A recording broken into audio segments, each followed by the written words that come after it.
Un saludo de paz y bien para todos. Soy Fabián Ramos Zambrano y hoy vamos a hablar sobre la homosexualidad en la doctrina cristiana. ¿Qué enseñan las Sagradas Escrituras sobre la homosexualidad? ¿Qué dice la Iglesia justamente basada en las Sagradas Escrituras sobre la homosexualidad? Y esto lo hacemos a propósito de algunas palabras que hoy por allí han puesto en boca del Papa Francisco y que bajo ese presupuesto algunos ya están afirmando que la Iglesia hizo un giro en su doctrina y que incluso estaría la Iglesia aprobando los actos homosexuales. Vamos entonces inicialmente a presentar lo que las Sagradas Escrituras afirman sobre la homosexualidad y luego miremos lo que la enseñanza de la Iglesia a la luz de las Escrituras nos ha presentado desde los primeros siglos del cristianismo. Bien, vamos a empezar con los textos que encontramos en el Antiguo Testamento. Vamos puntualmente al libro del Génesis. Vamos a ubicar en el capítulo 19, en el verso 11, ¿no? En este texto nos encontramos en Sodoma, donde todo el pueblo, dice de hecho el texto, que desde el más anciano hasta el más joven, se habían agolpado alrededor de la casa de Lot, y vamos a ver lo que le van a decir. Dice: ¿dónde están los hombres que han entrado en tu casa esta noche? Sácanoslo para que abusemos de ellos. Es la expresión que utiliza el pueblo pidiéndole a Lot, que había hospedado dos hombres en su casa. El relato pues nos va a narrar que eran dos ángeles que venían de parte de Dios, pero pues está claro que el pueblo pues, lo que ve es que dos hombres entran a la casa de Lot para hospedarse, y estos hombres de Sodoma alrededor de la casa de Lot rodeándola, le van a pedir entonces que saque a esos dos hombres para abusar de esos hombres. De aquí es donde estos actos, los actos homosexuales, van a adquirir ese apelativo que se utiliza mucho, que es actos sodomitas, ¿no? Se habla, cuando se refiere a veces las escrituras y algunos teólogos hablan de sodomitas, se están refiriendo puntualmente a los actos homosexuales a raíz de este pasaje. Vamos al capítulo 18 del libro del Levítico y nos situamos en el versículo 22, que va a decir categóricamente lo siguiente: no te acostarás con varón como con mujer, es una abominación, es una abominación. Entonces ya ahí vamos viendo el carácter fuerte con el que las Sagradas Escrituras tratan los actos homosexuales.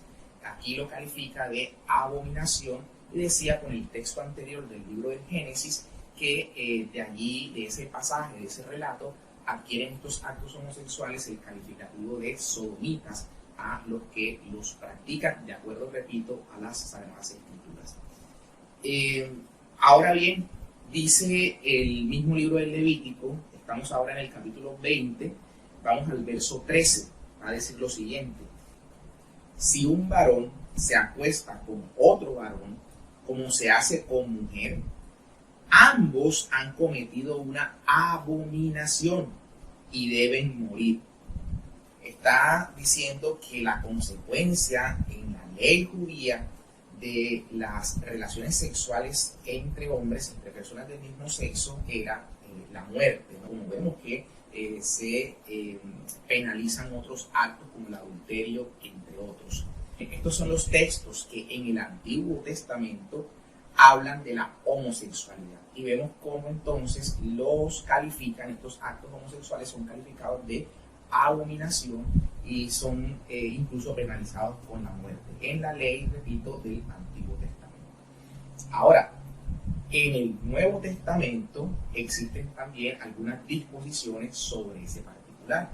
Veamos, por ejemplo, lo que el apóstol San Pablo le dice a la comunidad de los romanos. Sus mujeres cambiaron las relaciones naturales por otras contrarias a la naturaleza.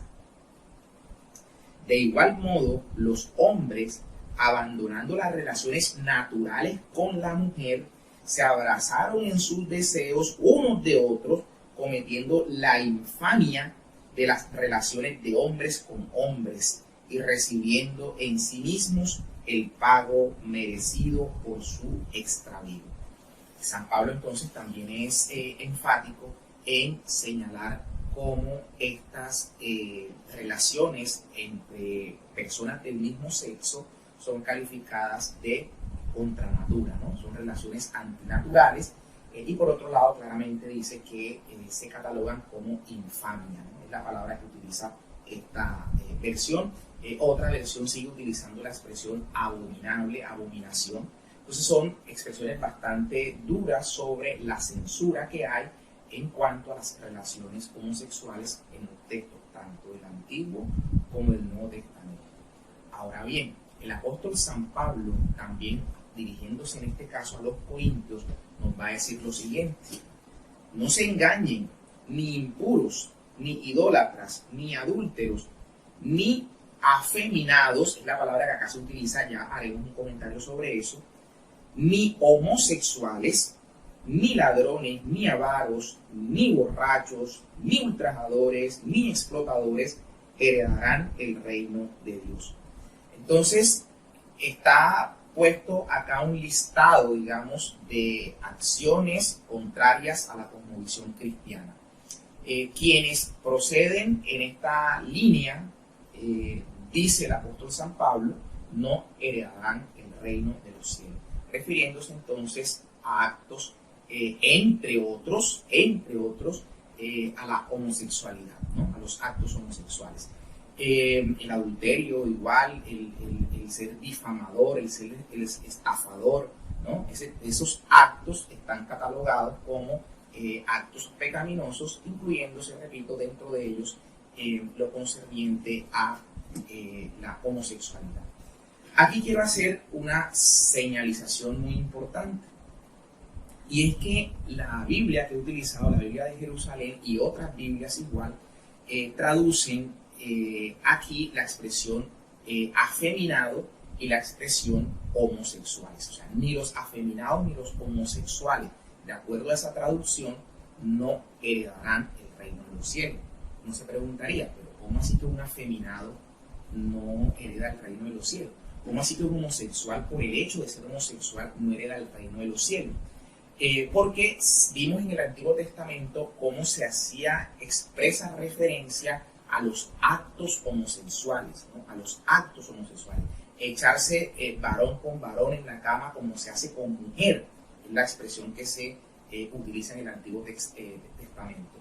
Entonces, bajo este entendido, la palabra griega, que es el texto griego, ¿no? de la Sagrada Escritura, en el texto griego, este mismo pasaje de 1 Corintios 6, verso 10, vamos a ver las palabras que en griego se utilizan y revisemos si en verdad se puede traducir afeminado y homosexual. Veamos qué dicen las Escrituras. La palabra que la Biblia de Jerusalén tradujo como afeminado, aquí se utiliza la expresión malacoí. Malacoí. Esta Biblia no solamente es una Biblia del texto griego, sino que el autor hace interlineadamente la traducción al español. Este autor también traduce afeminados, ¿no? Afeminados, a la palabra malacoí, afeminado. Esta Biblia que se llama Didache, no traduce la expresión afeminado, sino la expresión lujuriosos.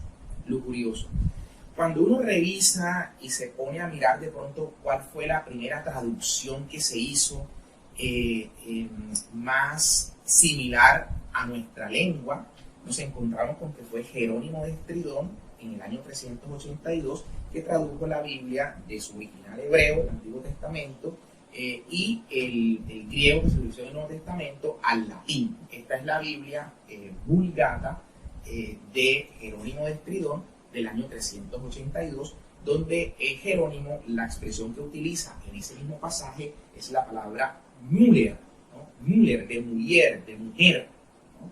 Por eso es que algunos de ahí van sacando la expresión afeminado. Pero cuando uno revisa lo que significa muller, se habla de débil, suave.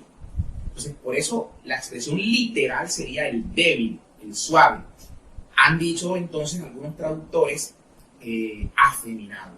Realmente aquí se tendría que entender una persona débil, pero una persona débil de mente, ¿no? De autocontrol, así como el fuerte, el que tiene dominio de sí, en un don del Espíritu Santo. Hay licenciosos, digamos, los que se dan licencia para hacer cualquier desenfreno sin poner tope, sin poner control. Esa sería, digamos, la acepción más acertada a el original griego, ¿no? No digo lo original, digamos por lo menos lo que se encuentra en los códigos sinaíticos, en el Códice Receptus alejandrino, en el Vaticano, que son los más antiguos. Entonces, esa expresión. Por eso esta Biblia utiliza la expresión lujuriosos, lujurioso. Entonces, vale que de pronto allí, porque el lujurioso es una persona que al no tener dominio de sí, al no tener fortaleza, control sobre sí, es una persona que se deja arrastrar de la debilidad, de las concupiscencias de la carne. Entonces, esa sería la primera expresión, ¿no? Para que no lleguemos al extremo de decir que la primera persona afeminada está fuera del reino de Dios por el solo hecho de ser una persona afeminada. Sino, repito, el lujurioso, el débil, el que se deja arrastrar por sus pasiones. Y luego, entonces, arregló seguido la palabra que en el griego se utiliza, que la Biblia traduce como homosexual, que de hecho, recién hablaba con alguien que intentaba justificar estos temas de los actos homosexuales y se apoyaba en el hecho de que la palabra homosexual como tal no aparece en la Biblia. Me refiero al texto griego. La palabra homosexual en el griego es homofilófilo, y ciertamente homofilófilo no viene en el texto griego, no está esa palabra, pero lo que sí está es los actos homosexuales, la acción homosexual. Entonces, no porque no esté la palabra, entonces se diga que se aprueba o se permite los actos o las relaciones sexuales entre personas del mismo sexo. Efectivamente, veamos cuál es la palabra que utiliza el texto griego como lo estamos citando.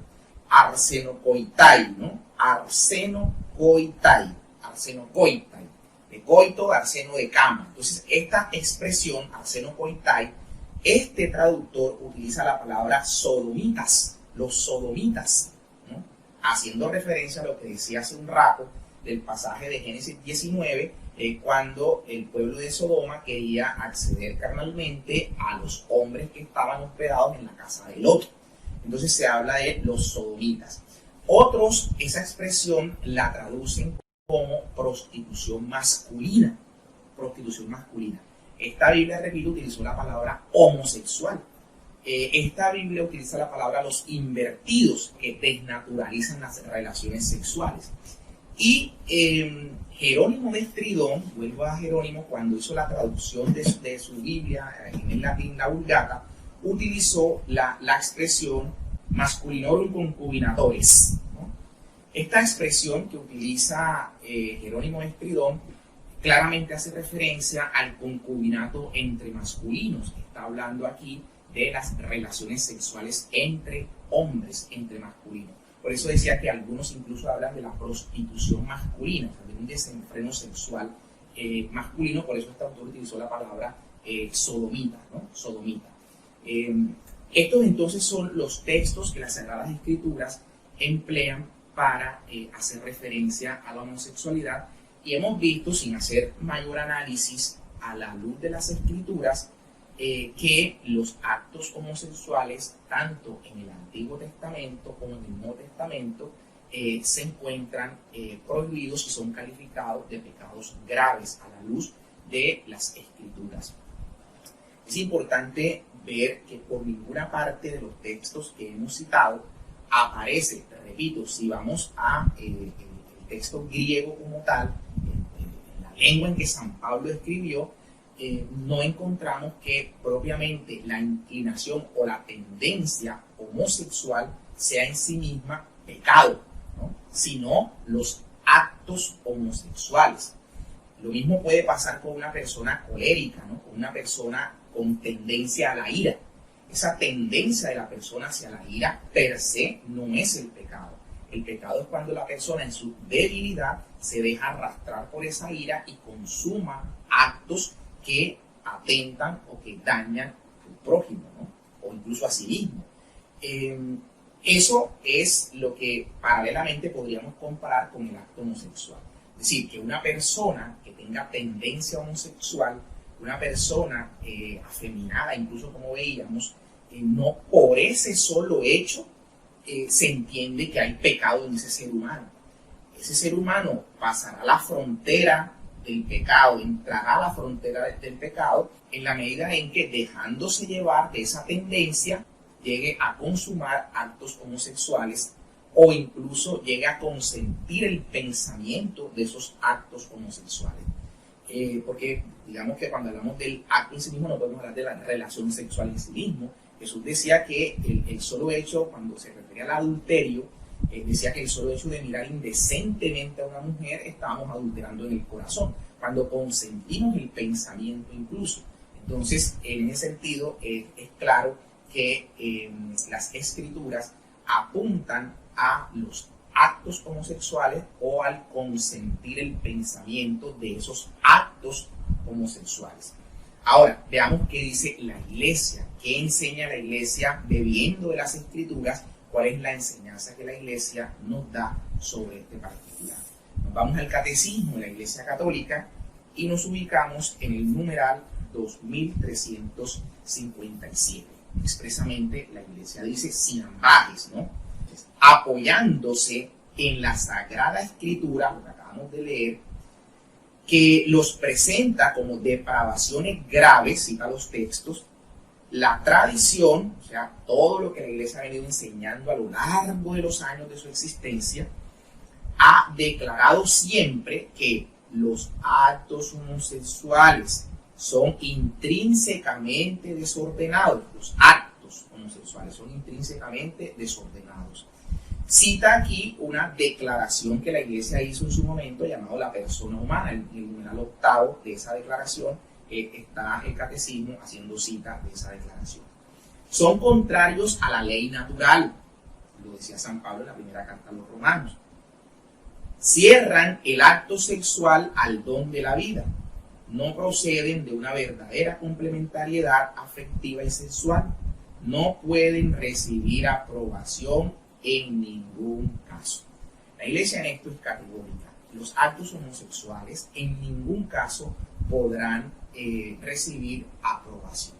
Por tanto, lo que hoy se oye, que el Papa Francisco dijo, que es que aprueba las relaciones homosexuales, obviamente no son más que falacias, tergiversaciones de lo que se expresa, porque la doctrina de la Iglesia en ese sentido es clara y el mismo Papa Francisco así lo ha venido señalando. Incluso tengo acá una exhortación apostólica del Papa que se llama Amoris Laetitia. En su numeral 251 el Papa Francisco claramente dice que no podrán asimilarse en ningún caso, ni siquiera remotamente, las uniones homosexuales civiles al matrimonio.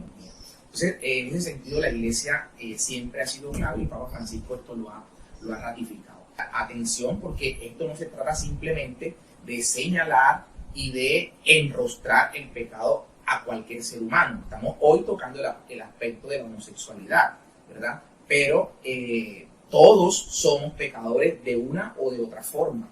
Entonces, los cristianos a veces nos ponemos con un ropaje en el que nos sentimos superior al resto de las personas y ocultando nuestros propios pecados empezamos a señalar el pecado de los otros. La Iglesia entiende que la primacía del amor es el llamamiento de Jesús, ¿no? Y en ese sentido la Iglesia señala lo siguiente. Un número apreciable de hombres y mujeres presentan tendencias homosexuales profundamente radicadas. Esta inclinación objetivamente desordenada constituye para la mayoría de ellos una auténtica prueba.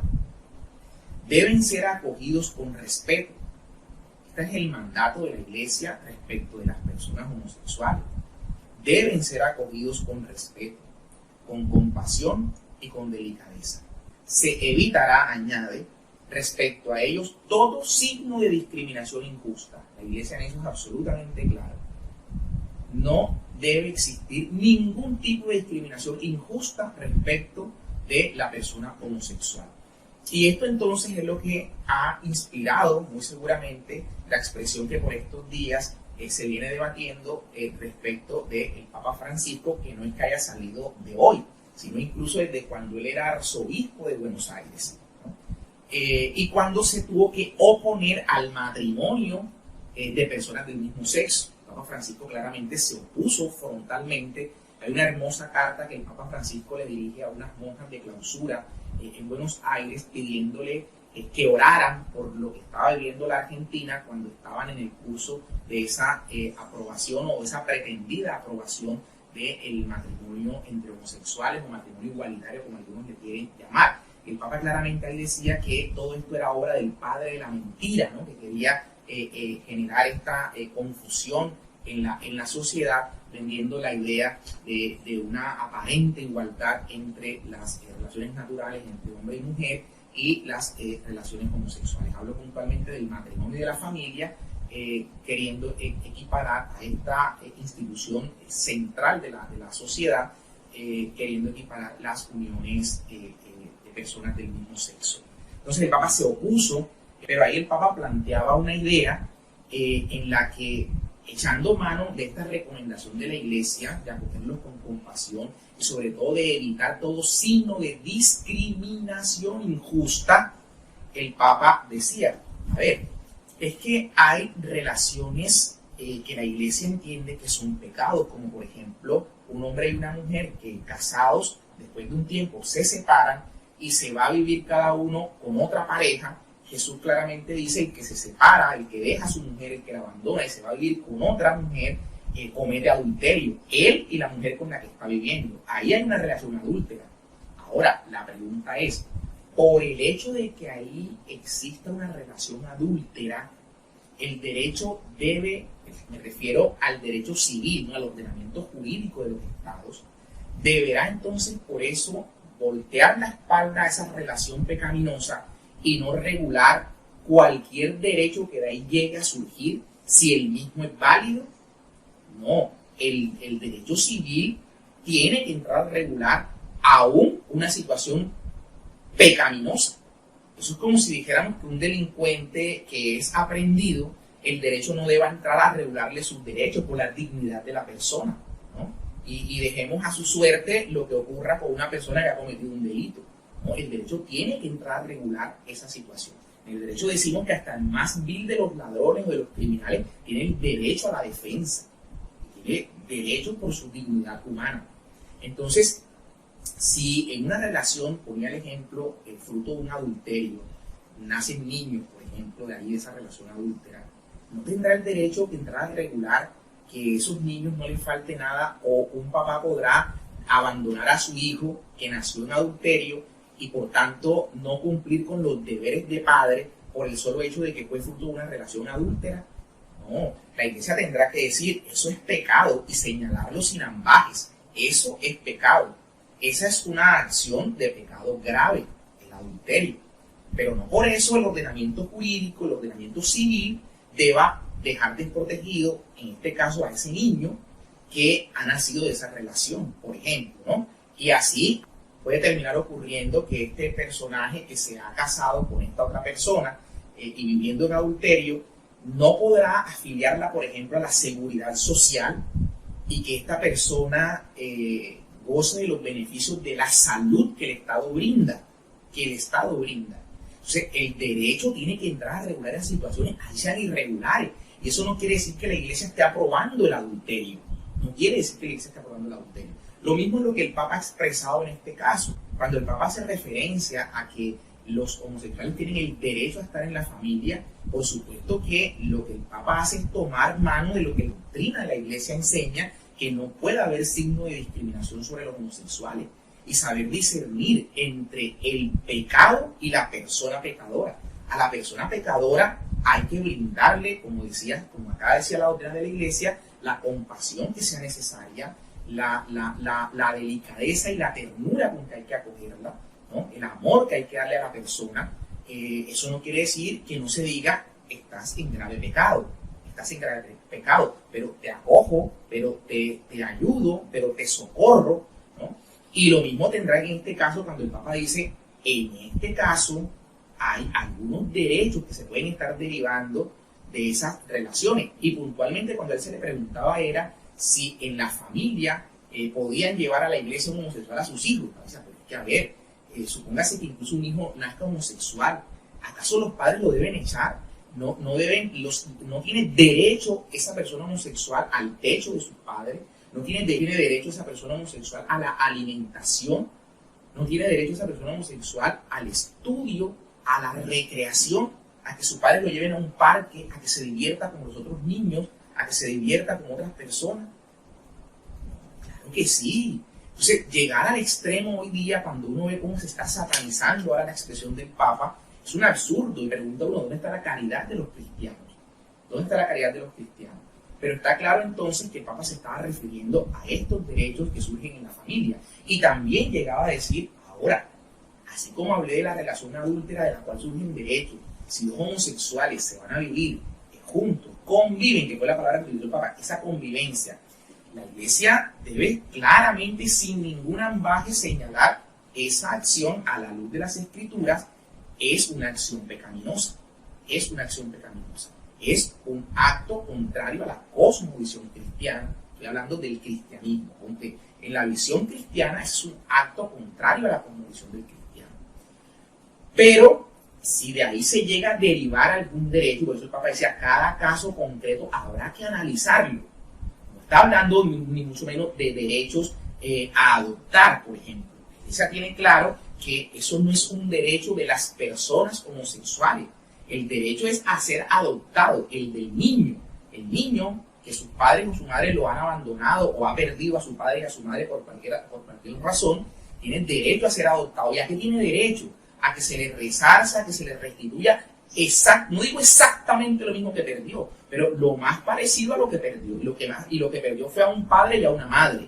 Ese es el derecho del menor, a ser adoptado por un hombre y por una mujer, porque perdió a un hombre y a una mujer, perdió a un padre y perdió a una madre. Él tiene el derecho a que eso que ha perdido lo pueda encontrar de la manera más igualitaria posible. Y esa manera igualitaria posible es de un padre y de una madre. Ese es el derecho, como la UNICEF lo ha señalado. El derecho es el del menor, no el de los adultos a adoptar. Ese no es el derecho. El derecho es el del menor, que tiene que primar por cualquier deseo que puedan tener los adultos. Entonces, la Iglesia es clara en ese sentido, y señala entonces que jamás podrá equipararse una unión homosexual al matrimonio. De hecho, existe un documento que se llama Consideraciones sobre los proyectos que pretenden regular las uniones homosexuales. La Iglesia, en ese documento del año 2003, siendo prefecto de la Congregación para la Doctrina de la Fe, el luego Papa Benedicto XVI, en ese momento Joseph Ratzinger, ahí la Iglesia ofrece 4 argumentos de orden racional. Dice, ofrece un argumento de orden racional, un argumento antropológico y biológico, un argumento social y un argumento jurídico, por el cual la Iglesia se pronuncia en contra de las uniones homosexuales que pretenden ser aprobadas y legalizadas como si fuese un matrimonio. Entonces la Iglesia claramente dice que toda norma jurídica debe encontrar su apoyo en el derecho natural, ¿no? En el derecho natural. Y cuando estas acciones contrarias a la naturaleza de los hombres, a la naturaleza del ser humano, se pretende dar ideológicamente un vuelco para incluirla en el ordenamiento civil, aquí es donde se dice esto está atentando, esta norma positiva, esta norma de derecho, está atentando contra el Dios naturalismo, contra el derecho natural. Y por eso la Iglesia empieza por esa vía pronunciándose. Luego la Iglesia habla de la parte biológica y antropológica, hablando de la complementariedad de los sexos y de la función reproductora del hombre y de la mujer, ¿no? Ese aspecto es fundamental, porque de hecho la sobrevivencia de la sociedad depende de la familia, del hombre y de la mujer, que uniéndose dan vida. Si uno mira una relación homosexual, más allá de los avances que hoy se quieran tratar, de los que hoy se quieran echar mano desde la ciencia, lo cierto es que la relación en sí misma no está abierta a la vida, ¿ya? Y al no estar abierta a la vida no puede equipararse al matrimonio, que justamente viene de la palabra matriz, ¿no? Donde se aloja la vida, Entonces, la Iglesia eso lo entiende con claridad y expresa su postura sin ambajes, en el sentido que no puede entenderse una unión homosexual, no puede aprobarse una unión homosexual y mucho menos tratar de identificarla con el matrimonio. Ahora bien, la Iglesia también señala en ese documento que la institución de la familia, que es tal vez una institución que precede al Estado, ¿no? Primero fueron las familias y después el Estado, esa institución ha adquirido la categoría que hoy tiene en la sociedad y que nuestra Constitución, por ejemplo, claramente habla que es el núcleo fundamental de la sociedad. Si el derecho la ha revestido de semejante adorno a la familia y le ha dado ciertas prerrogativas y derechos a la familia, es justamente por la vocación que tiene la familia, por el rol que juega la familia en la sociedad, que de ahí de la familia, de la procreación que surge de la familia y de la educación de la prole que surge de la familia, es que el derecho eleva el rango de institución a la familia, ¿no? Entonces, todo el ordenamiento jurídico, al darle un espacio preponderante a la familia en la sociedad, lo hace por el papel que la familia le presta a la sociedad. Si entendemos que dos personas del mismo sexo, que no puede igualarse el papel, repito, procreador de la familia y el cual soporta la sobrevivencia de la sociedad, si eso no lo puede equiparar una unión homosexual por obvias razones, no puede en ningún momento tomar esa unión y asimilarla con las mismas prerrogativas, beneficios y demás de una familia, como se pretende hablar de derecho igualitario, de matrimonio igualitario. Entonces, la Iglesia ha sido enfática en eso, ¿no? En ese sentido. Bien, han habido posturas que han tratado de justificar en las mismas escrituras las relaciones homosexuales, diciendo que las mismas Sagradas Escrituras lo avalan el matrimonio homosexual incluso. Algunos, por ejemplo, se van a los pasajes del Antiguo Testamento donde se habla de la amistad entre el rey David y Jonatán, ¿no? Esos textos hablan que las almas de Jonatán y de David se unieron, ¿no? para hablar, digamos, cómo quedaron identificados en esta amistad Jonatán y David. Luego dice que David lloró muy amargamente la muerte de Jonatán. Entonces, bajo estos presupuestos de esta amistad tan intensa, tan leal entre Jonatán y David, han algunos tratado por ahí de justificar que eso fue una relación homosexual. Eso no tiene mayores sustentos ni soportes, sino simplemente, repito, en estos textos que hemos hablado, que ven lo profundo, lo íntimo de la amistad surgida entre David y Jonatán.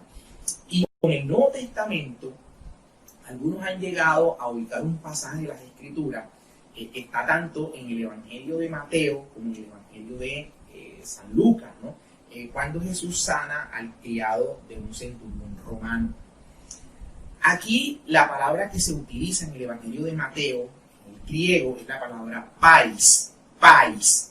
Esa palabra pais, algunos dicen que eso significa amante, que no significa criado o siervo. El texto dice que el centurión fue a pedirle a Jesús porque su criado estaba enfermo y pedirle a Jesús que lo sanara. Jesús trata de ir a casa de esta persona para la sanación, y esta persona le dice: Señor, no soy digno que entres en mi casa, di una palabra y mi criado sanará. Entonces, algunos dicen que la palabra que ahí se utiliza no es criado, sino que debió traducirse amante, mi amante, ¿no? Mi amante, porque la palabra usada ahí es pais.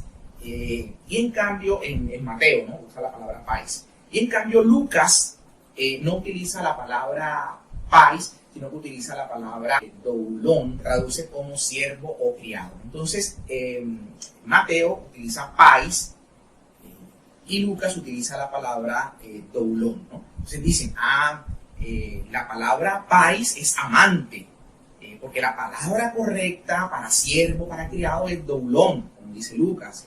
Esa es la palabra correcta. La palabra, y sin ningún sustento, ¿no? Saben que la palabra amante y que la palabra pais significa amante, sin sustentar ello. Pero vemos que eso no resulta cierto por la siguiente razón, y voy al texto griego. cuando uno va al texto griego, ¿qué está haciendo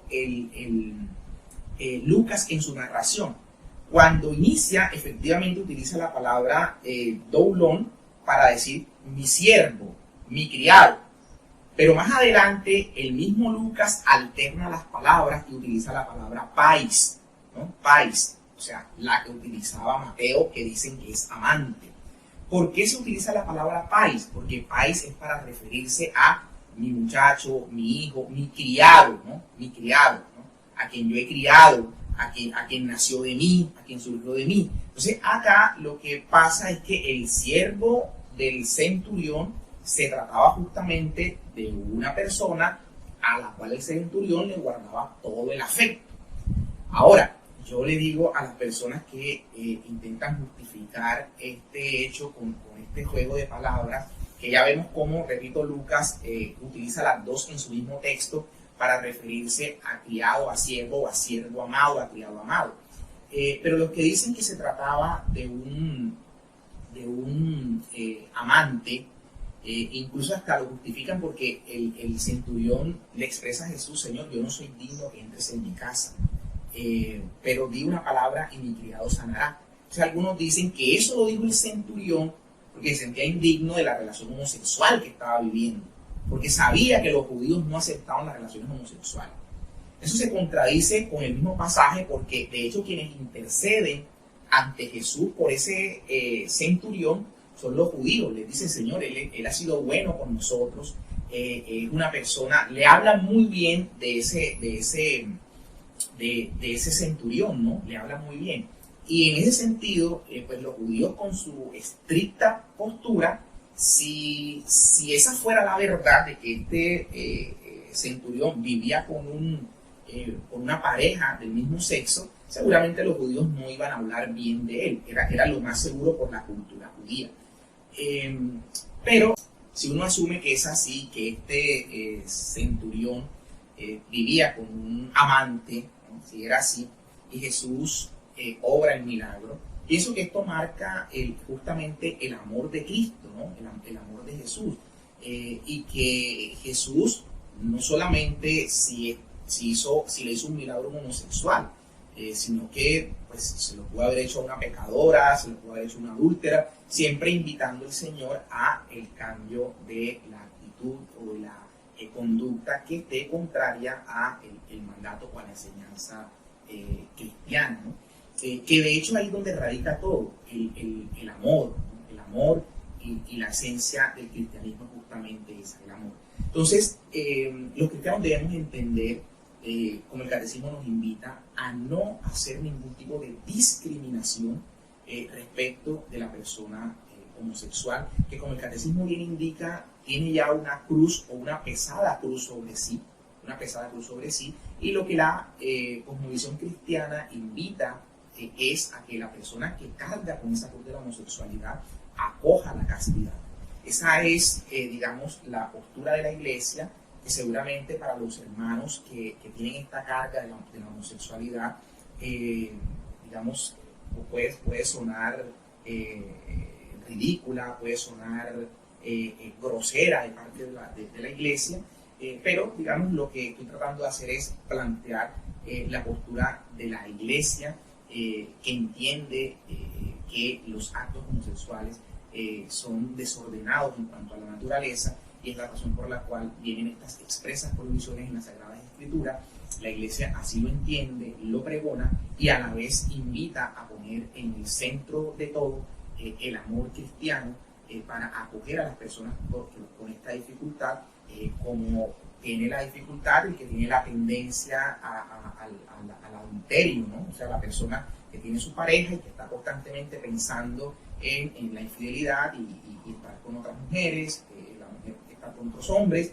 Entonces también ahí hay una tendencia que en la Iglesia no le cierra las puertas al adúltero, la Iglesia no le cierra las puertas a ninguno, porque todos somos pecadores.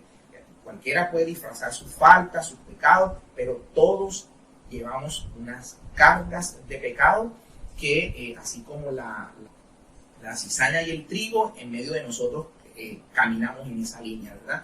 Con la santificación que recibimos de nuestro Señor, pero también con esa espinita allí del pecado que nos va calando y que nos va arrastrando, y que si no tenemos la fuerza del Espíritu Santo que nos conduzca como verdaderos hijos de Dios, vamos a terminar cayendo en el pecado, cada quien en su pecado. Lastimosamente, a veces más señalamos el pecado de la homosexualidad, y se señala la homosexualidad, se señala la homosexualidad, pero cada quien que señala la homosexualidad sabe que igual a él le acusan sus propios pecados. Y yo estoy acá hablando y a mí me acusan mis propios pecados. Entonces, esto está claro. Me gusta mucho una expresión de un autor ex-protestante, Chesterton, ¿no? que era en el año 1922 se convierte al catolicismo, y nos dejó unas obras muy interesantes, ¿no? Hay un libro que recomiendo de Chesterton que se llama Ortodoxia. Chesterton, cuando escribe en una parte, me encanta cuando dice que la Iglesia Católica ha sido la única institución que por cerca de 2000 años ha estado pensando sobre el pensar, ¿no? Ha estado pensando sobre pensar.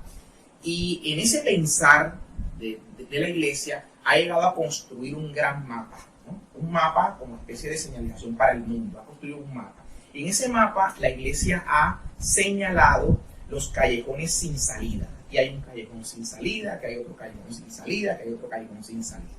Y ha señalado también, dice Chesterton, los caminos peligrosos. Eso está claramente señalado en el mapa de la Iglesia. Y que la Iglesia ha llegado a estas señalizaciones justamente basándose en la mejor de las bases o de las fuentes, ¿no? Que se trata de la misma experiencia de quienes han recorrido esos caminos. Entonces, la Iglesia sabe cada cuánto los mismos hombres a lo largo de la historia han caminado por las sendas por las cuales han encontrado callejones sin salida y han encontrado caminos bastante o muy peligrosos de transitar. Y por eso la Iglesia, que ha estado repensando y pensando en las cosas, siempre es alguien fiable a quien podríamos nosotros acudir, como dice San Pablo, la columna y la base de la verdad, en lo que tiene que ver con los temas, por supuesto, que le ocupan, ¿no? Vamos a hablar de la Iglesia pronunciándose sobre temas de ciencia, sobre temas de técnica, de arte, de eso, por supuesto, de la Iglesia ahora, pues, de unas instrucciones sobre la pandemia, en torno al aspecto de ciencia de la pandemia, sería un absurdo. Pero estamos hablando de lo que a la Iglesia le compete, los temas de fe y los temas de moral. Entonces, en ese sentido, han sido, digamos, estos minutos para recabar en la centralidad también, como lo he venido diciendo, del amor. Recordemos que Jesús en algún momento nos va a decir, como dice el Evangelio, ¿verdad?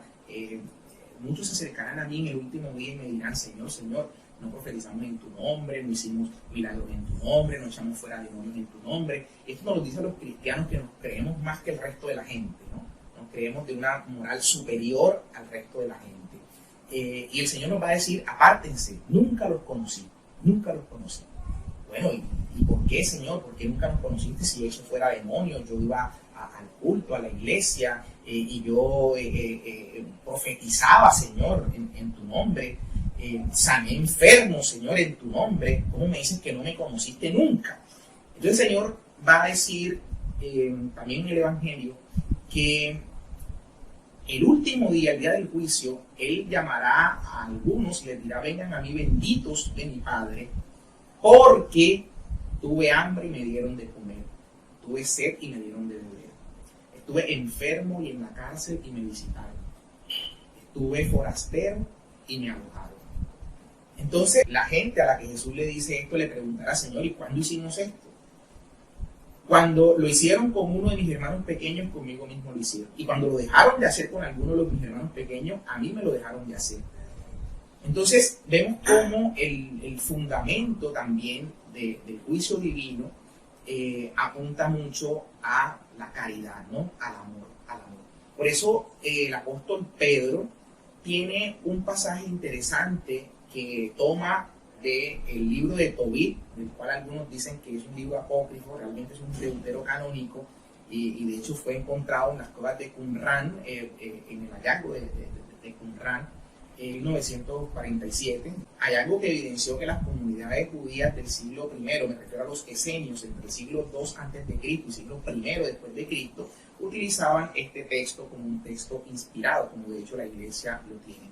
Este libro de Tobit, bueno, y nos lo ratifica Pedro al citarlo, el apóstol Pedro, cuando en su carta dice que la caridad, el amor, borra multitud de pecados. El amor y la caridad borran multitud de pecados. Y el apóstol Santiago también toma estas frases diciendo: el que convierte a un pecador de su camino borra la multitud de pecados. No hay acto de caridad mayor que ese, ¿no? El de que un pecador vuelva a la senda que Cristo ha trazado para cada quien. Entonces, cuando San Pedro dice esto, que la caridad, que el amor borra multitud de pecados, pues también hay que apuntar a eso, ¿no? a tener en cuenta cómo la importancia del amor. La importancia del amor. Los cristianos debemos con mucho amor acoger a las personas y tratar como que de no estar en la postura del señalamiento, del juzgamiento. Eso no quiere decir que aniquilemos la verdad, ¿no? Eso no quiere decir que cuando una persona se nos acerque y nos pregunte si algo está mal, nosotros vamos a decir con todo el amor del caso que está mal. No tengamos miedo de decirlo, que está mal. Sí, las escrituras señalan que esa es una actitud pecaminosa y no hay nada más que la cercanía con el mismo Cristo, que es la que nos va quitando esas escamas de los ojos, que nos van permitiendo ver con claridad el camino que Dios ha señalado para cada ser humano. De hecho, cierro con aquel pasaje del Evangelio cuando Jesús se encuentra con la mujer adúltera que iban a apedrear, y el Señor, teniendo la claridad en la ley, no dice que esto no es pecado, y tampoco deja de decir que la consecuencia de ese pecado era el apedreamiento, de acuerdo a la ley en la que él se estaba moviendo. Él no aniquila la ley, pero con todo el amor y con toda la sabiduría dice: tírele la primera piedra al que esté libre de pecado. Sabía que todos éramos pecadores. Eso nos dice también hoy el Señor. ¿Por qué tantas piedras de los cristianos hacia las personas homosexuales? ¿Qué tanta piedra y tanta piedra de los cristianos? Justamente por eso, ¿no? Porque asumimos la actitud de una moralidad superior. Y el Señor hoy nos estará diciendo: tire la primera piedra al que esté libre de pecado. ¿Y quién de nosotros está libre de pecado? Ninguno. Cada uno tiene sus pecados con toda seguridad mayores y mayores y mayores. Entonces, el Señor Jesús, con toda la bondad, acoge a esta mujer pecadora y le pregunta: mujer, ¿alguien te ha condenado? No, Señor. Bueno, mujer, yo tampoco te condeno. Miren la actitud de Jesús: yo tampoco te condeno. Pero claro, no puede Jesús rehuir a la verdad, y termina diciéndole: mujer, vete y no peques más. Vete y no peques más. Ese es el corazón del Evangelio. No diluir la verdad, pero siempre teniendo en cuenta que la verdad se dice con caridad. Cuando la verdad deja de ser acompañada por la caridad, en una u otra manera estamos fallando y faltando a lo que quiere de nosotros. Entonces, así como el Señor le dijo a esta mujer con todo el amor: vete y no peques más, así también el Señor nos dice hoy a todos, ¿no? Vayámonos y no pequemos más. Muchas gracias a todos por la atención. Hasta una próxima oportunidad.